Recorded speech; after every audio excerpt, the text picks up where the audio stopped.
Muy buenas tardes, mi nombre es Juan Andrés Restrepo Villán, soy estudiante del Politécnico Jaime Sasa Cadavid. Actualmente estoy cursando la materia de epistemología a cargo del docente David Tamayo. Cabe resaltar que este ejercicio es de carácter académico, entonces voy a empezar explicando un juego que se llama el rol de un científico. Entonces primero les voy a hablar sobre el objeto principal del juego, que va a ser un velón. Este velón va a estar encendido todo el tiempo. Entonces vamos a entender el concepto de este objeto dentro del juego, y es que va a ser la representación física de un principio de la naturaleza, que es la primera ley de Newton, que la conocemos como la ley de inercia.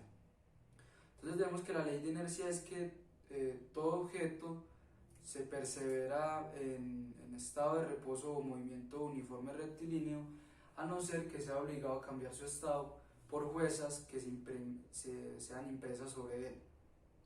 Entonces esto lo podemos sustentar con el filósofo, porque, abro comillas, las leyes universales de la naturaleza han de ser enunciados que posean un contenido rico, de manera que puedan ser contrastadas independientemente en todo tiempo y lugar. Cierro comillas. Esto nos da a entender que una ley o un principio de la naturaleza, tal como la primera ley de Newton, es una ley que es posible contrastar por medio de este objeto en cualquier momento y en cualquier lugar. Entonces eso lo vamos a entender más adelante en el juego. Bueno, ahora les voy a comentar sobre el concepto del juego, que es realizar una contrastación de manera empírica de varias hipótesis a una ley que en este caso ya lo mencionamos, es la ley de la inercia, la cual es la primera ley de Newton.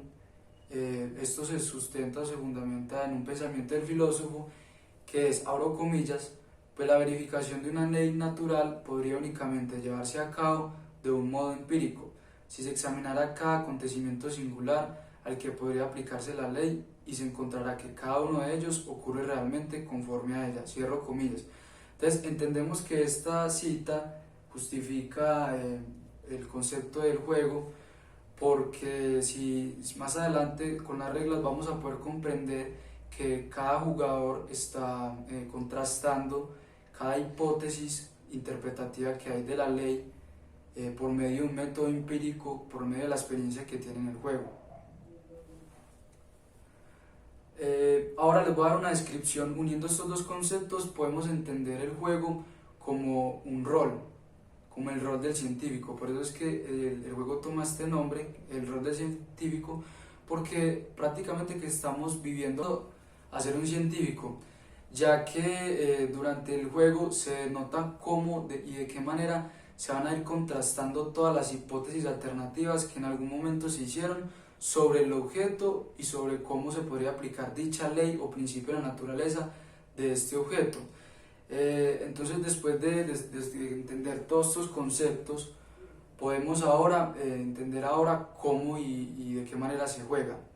Entonces, este juego será una competencia entre dos personas.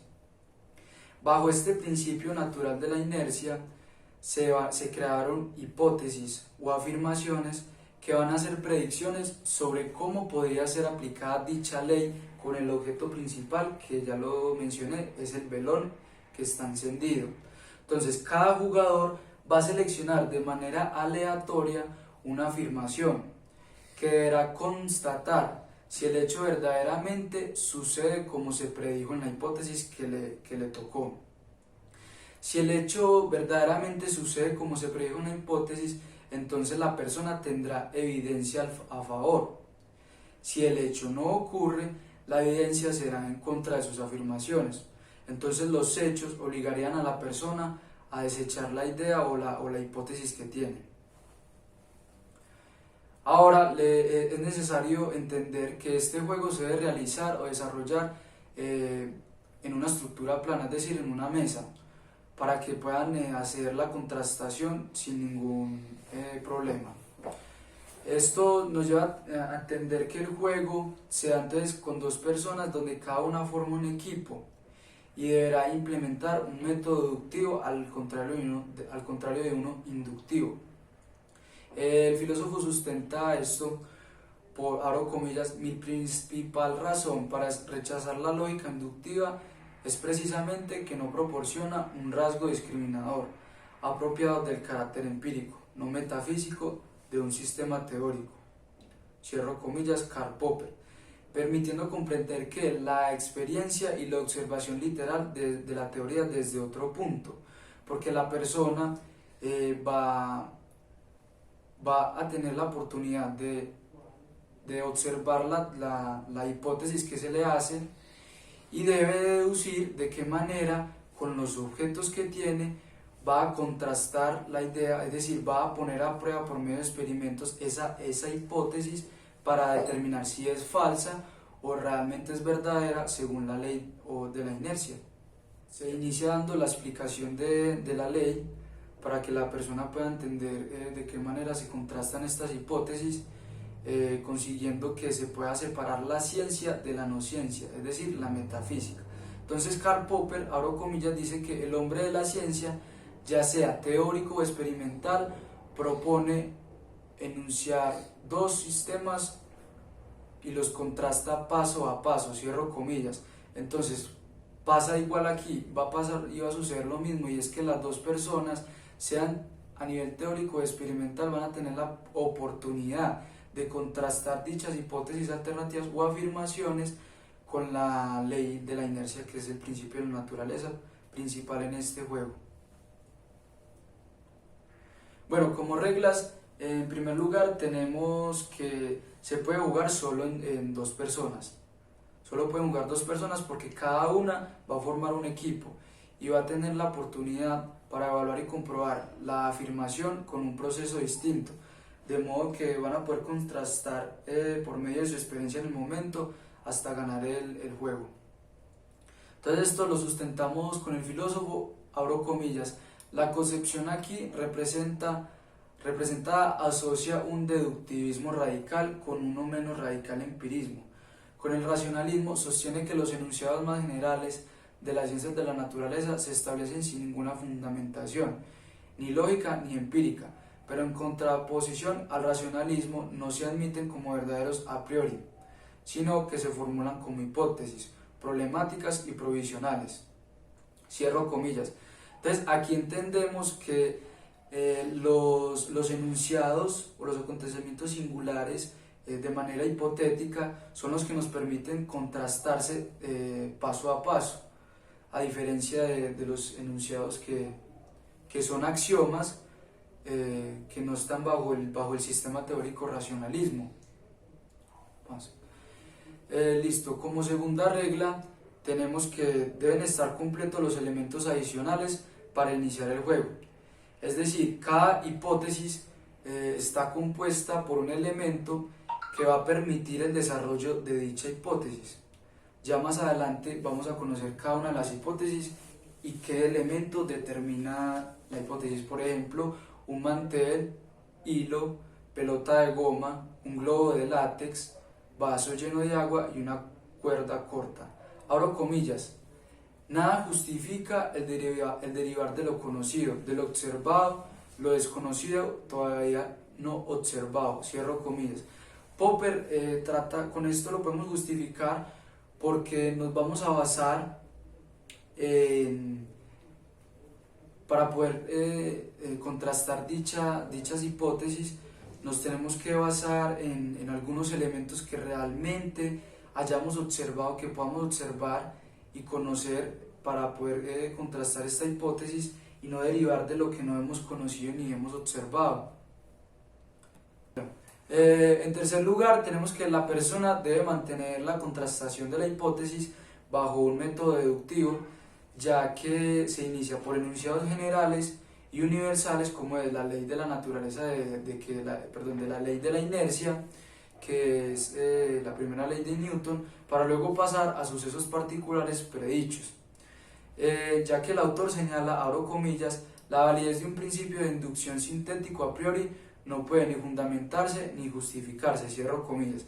Entonces, según Karl Popper, en esta parte del juego utilizamos un método hipotético deductivo, ya que se observa un fenómeno, que en este caso es la primera ley de Newton, que se va a someter a comparación. Uy, no. ¡Pum! Párela, que eso de todas maneras la primera. En tercer lugar, la persona debe mantener la contrastación de la hipótesis bajo un método deductivo, ya que se inicia por enunciados generales y universales para luego pasar a sucesos particulares predichos. Ya que el autor señala, abro comillas, la validez de un principio de inducción sintético a priori no puede ni fundamentarse ni justificarse, cierro comillas. Según Karl Popper, aquí en esta parte del juego utilizamos un método hipotético deductivo, ya que se observa el fenómeno y a partir de la observación de ese fenómeno, que en este caso es la primera ley de Newton, se va a crear una hipótesis alternativa, la cual la vamos a someter a comparación cada uno de los integrantes por medio de razonamientos lógicos de tipo deductivo. En cuarto lugar, cada contrastación tendrá un tiempo límite de 1 minuto para realizarse. Esto con el fin de agregar dificultad y demostrar qué tanta habilidad tiene la persona para comprobar las afirmaciones de la ley de la naturaleza. Esto lo fundamentamos según Karl Popper, abro comillas, el hombre de ciencia, ya sea teórico o experimental, propone enunciados o sistemas de enunciados y los contrasta paso a paso, cierro comillas.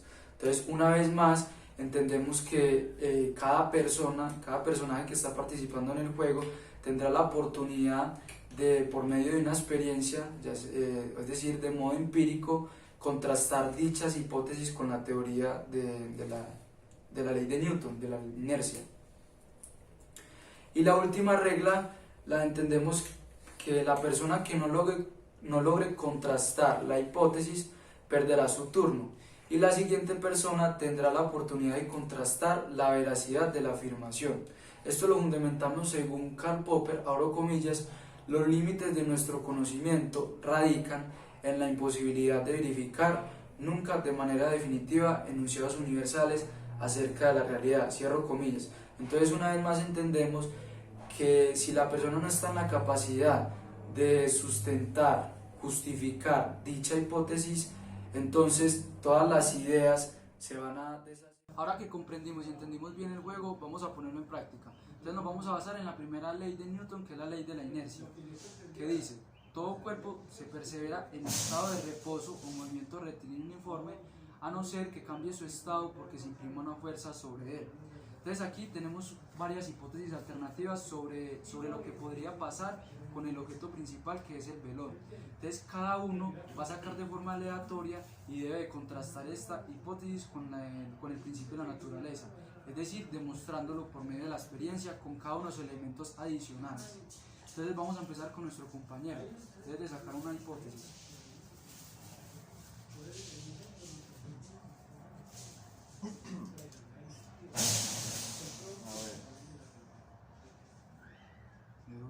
Se ubica un hilo centrado en el velón y se saca abruptamente. Este estará en reposo. ¿Consideras que es afirmativa o negativa? Negativa. ¿Es negativa? Sí. Es falsa, pues. Es falsa. Entonces debes demostrarlo. Tienes 1 minuto para hacerlo.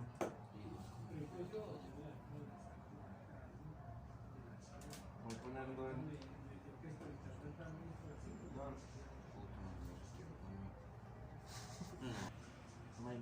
Yo creo que sí. Sí. ¿Qué pasó ahí? Que el velón no estuvo en el reposo, sino que estuvo en movimiento, pues ha dejado la cuerda abruptamente, ¿no? Entonces tiene un punto a favor. Continuamos con el compañero.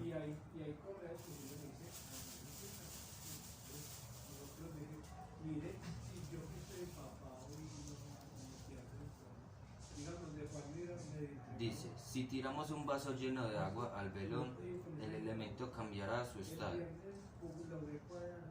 ¿Es afirmativa o es falsa?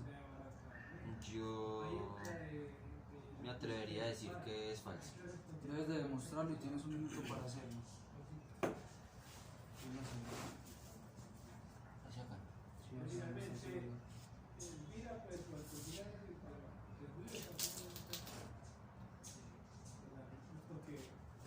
Explícanos qué pasó y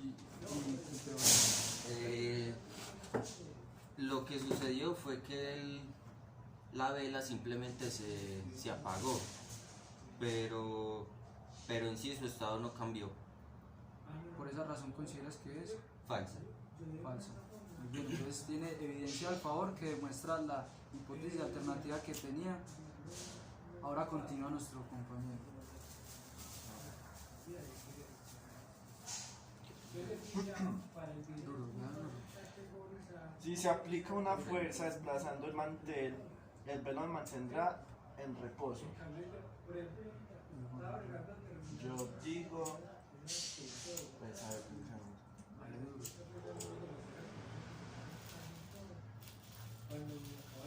Que es falsa. Es falsa, debes de demostrar y tienes un minuto para demostrar que esa teoría, hipótesis es falsa.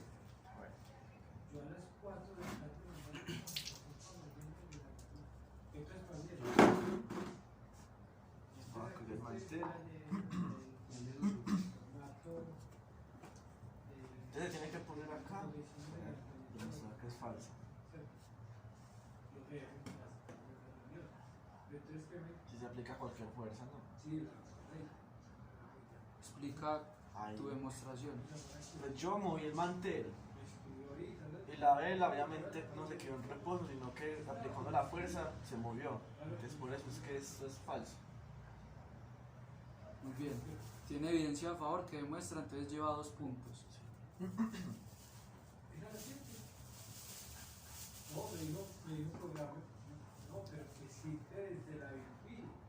Un globo lleno de aire se deja desinflar directamente contra el velón. Cambiará su estado. ¿Consideras que es falsa o verdadera esta hipótesis? Claramente es falso. Debe demostrarlo y tiene un minuto para hacerlo.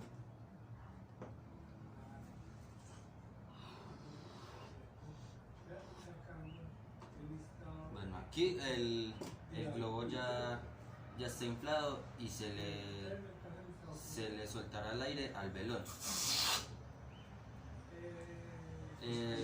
Bueno, lo que sucedió fue que simplemente el aire del globo apagó la llama del velón, pero este no en ningún momento. Ahora sigue el compañero.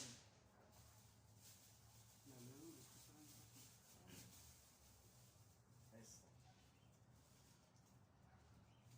Dice, si se amarra el velón con una cuerda y se balancea, este cambiará su estado. ¿Consideras que es falsa Es- o afirmativa? Es falsa. Debes de demostrarlo y tienes un minuto para hacerlo. Ok. Entonces voy a coger la cuerda y lo vamos a amarrar.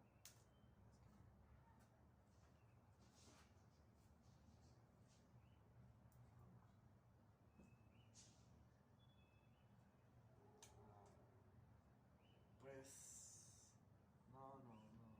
no sé cómo sustentar. Como el compañero no tiene evidencia al favor, una de las reglas del juego dice que si una de las personas no puede sustentar la hipótesis, pasa a manos de la otra persona. Entonces el compañero debe hacerlo. Empieza el minuto ahora. Sí, me robó tiempo. Bueno, entonces, para demostrar esto, lo que habría que hacer es lo que el compañero hizo, que está bien, pero su demostración estuvo bien, pero desde un inicio él tuvo un fallo y lo que pasó fue que dijo que era falsa, pero por el contrario es afirmativa, y ya era mi sustentación.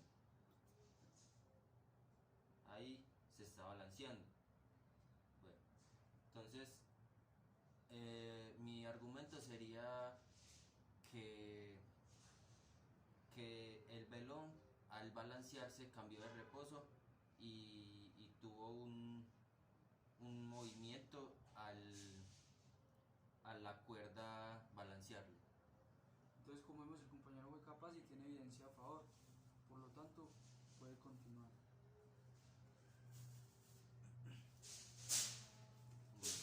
Este sería el último punto para determinar si gana y pierde el compañero. Bueno, si se golpea con una pelota del velón, la pelota mantendrá un movimiento uniforme. ¿Consideras que es afirmativa o falsa? Yo diría que es afirmativa. Entonces tiene que demostrarla y tiene 1 minuto para hacerlo ahora. Esto. No, así mejor.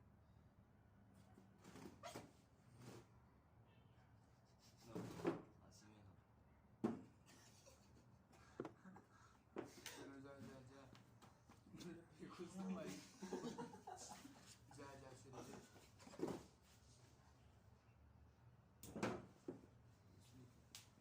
Bueno, como se puede evidenciar, la pelota al rebotar contra el velón pues, salió disparada y no frenó su movimiento instantáneamente, entonces sí tuvo una constancia de movimiento. Tiene evidencia a favor y tiene coherencia su contrastación de la hipótesis con el principio de la primera ley de Newton. Ya finalizamos el juego y pudimos notar de qué manera se contrastaron todas las hipótesis alternativas que habían del principio de la ley de Newton con cada uno de los objetos adicionales que son necesarios. Entonces ahora les voy a compartir el paradigma que se obtiene de este juego. Y es que podemos evidenciar que al seleccionar aleatoriamente cada una de las ideas o hipótesis, cada uno implementa un método deductivo, es decir, observa un fenómeno al cual se aventura una hipótesis alternativa a la que tiene que someter a comparación continuamente. Entonces esta persona trabaja una habilidad cognitiva que es considerada la comprensión, porque tiene que entender de qué manera va a someter a comparación dicha hipótesis, con qué elemento y si realmente es afirmativa o negativa, para saber si tiene evidencia o no a favor y poder saber si los hechos la ayudan a ganar el juego. Entonces sabemos que trabaja primero en una habilidad cognitiva, que es la comprensión, que como sabemos la estudia la rama de la ciencia que es la neurología, y aparte podemos ver que se trabajan a nivel de motricidad mucha parte de la motricidad fina, porque vemos que la motricidad fina son movimientos que tienen que agrupan ciertos grupos musculares que son de pequeña dimensión. Por ejemplo, la acción de estar cogiendo cositas y estarlas poniendo en un lugar para demostrar la teoría tienen que ver con la motricidad fina. Listo, eso es todo. Muchas gracias por ver el juego y espero que lo disfruten.